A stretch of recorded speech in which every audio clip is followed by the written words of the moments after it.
Halo semua, kembali lagi di channel ini. Kali ini kita masih di materi tentang risk and return. Nah, untuk pembahasan sekarang kita akan menghitung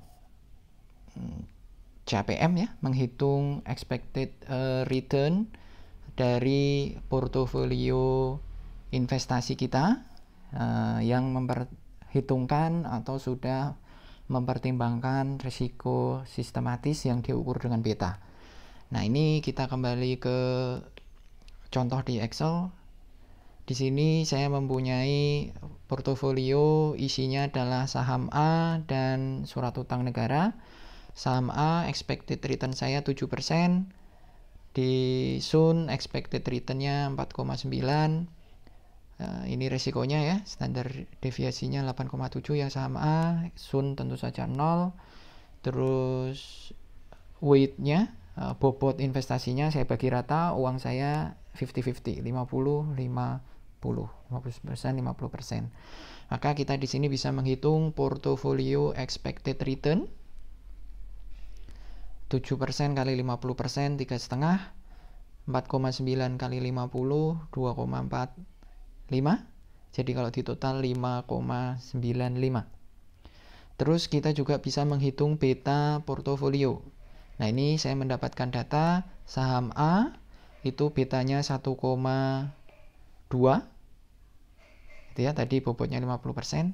Sedangkan Sun betanya 0 ya, karena tidak ada risiko kan. Sun jadi betanya juga 0. Itu bobot investasinya 50%. Maka portofolio beta gabungan dari kedua instrumen investasi ini adalah 0,6 dari 1,2 kali 50 ditambah 0 kali 50%. Hasilnya 0,6. Nah, ini kalau kita gambarkan ya di grafik di sebelah kanan ini, kita punya portofolio expected return 5,95. Kira-kira letaknya di sini ya. Kita punya data juga portofolio betanya 0,6. Jadi kita tarik garis, ketemu di sini. Kita juga punya data bahwa risk free atau imbal hasil dari obligasi pemerintah itu 4,9. Nah, itu kita gambar di sini. Anggaplah ini titiknya 4,9 ya di sini.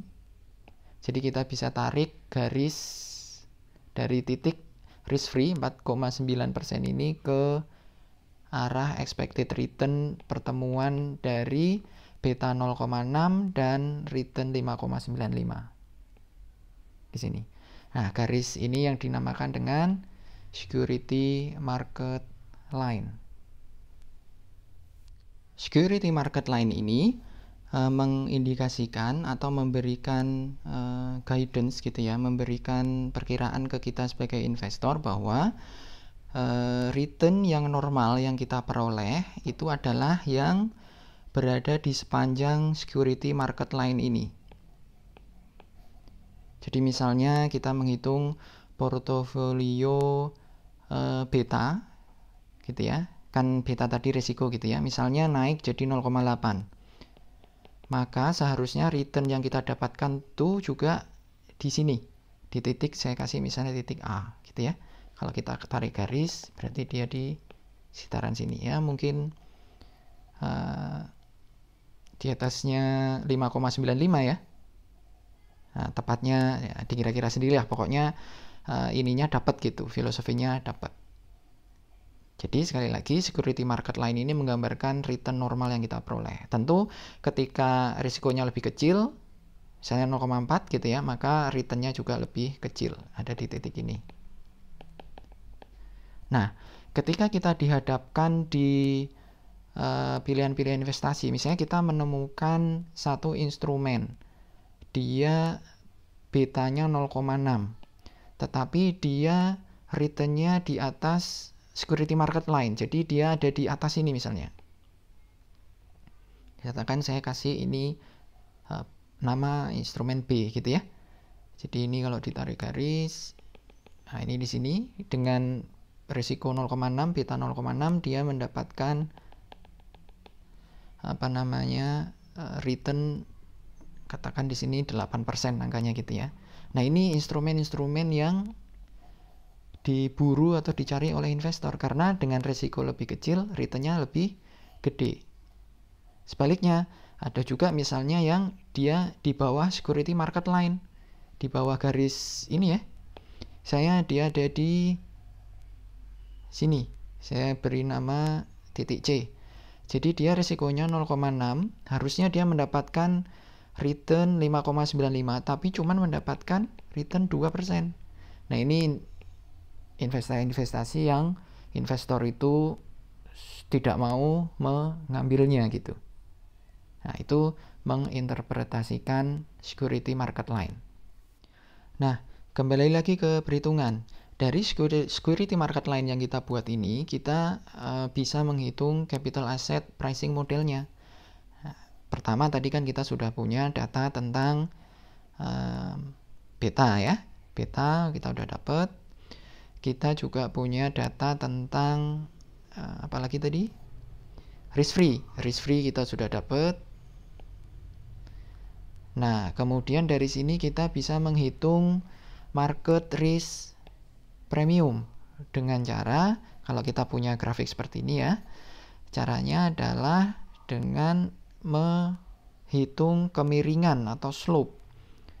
Yang slope itu dicari dengan komponen rise dibagi komponen run.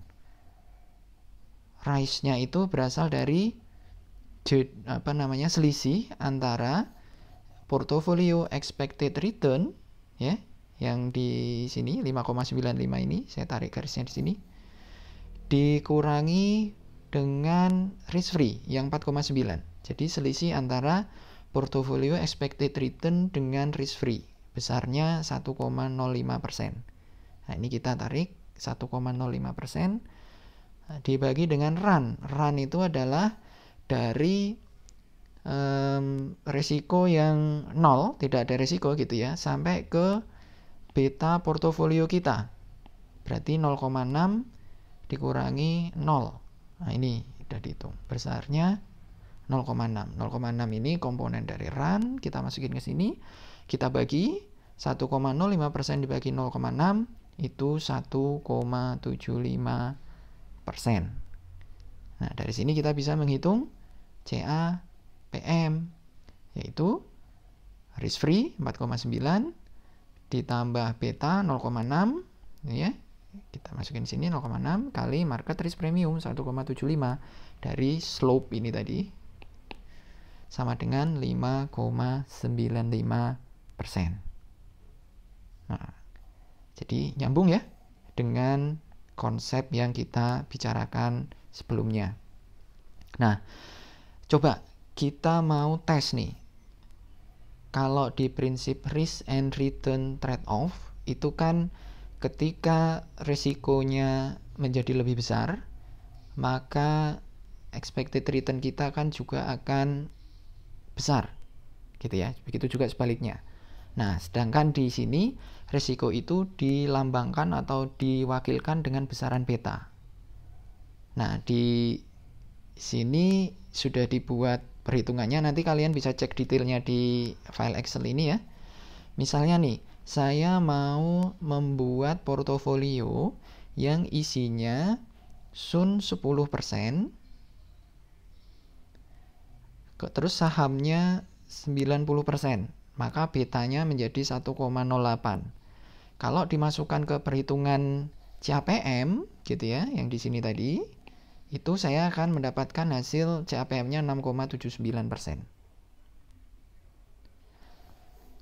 Tadi kan kalau 50-50 ya, kita mendapatkan beta 0,6, CAPM-nya 5,95. Nah, ini kita bandingin nih.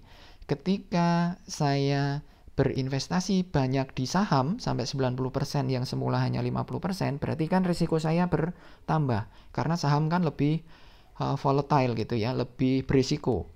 Naik turunnya itu bisa sangat cepat gitu. Maka otomatis investasi saya risikonya naik lebih tinggi. Benar kalau dihitung betanya 1,08, naik dari 0,6. Maka expected return yang digambarkan di CAPM kalau dihitung juga naik, jadi 6,79. Sebaliknya, kalau saya mau menurunkan risiko investasi dari misalnya 50-50 antara Sun dan saham, saya balik yang lebih besar di Sun. Ya, Sun kan bebas risiko gitu ya. Ketika portofolio investasi saya besar di sana, maka secara umum diversifikasinya kan aman. Maka ketika dihitung betanya, beta portofolio yang dari sini tadi ya rumusnya ya, maka betanya hanya menjadi 0,12. Kita masukin rumus CAPM yang di sini, maka kita mendapatkan CAPM-nya cuma 5,11. Dari yang semula 5,95, ketika kita turunkan investasi dengan memperbanyak investasi di Sun diperbanyak ya, maka betanya menjadi 0,12 dan expected return kita turun jadi 5,11 dari semula 5,95. Nah, terbukti prinsip risk and return trade-off itu berlaku di contoh ini. Demikian. Terima kasih atas perhatiannya. Kalau ada pertanyaan, jangan ragu, silahkan post di kolom komentar di bawah. Terima kasih.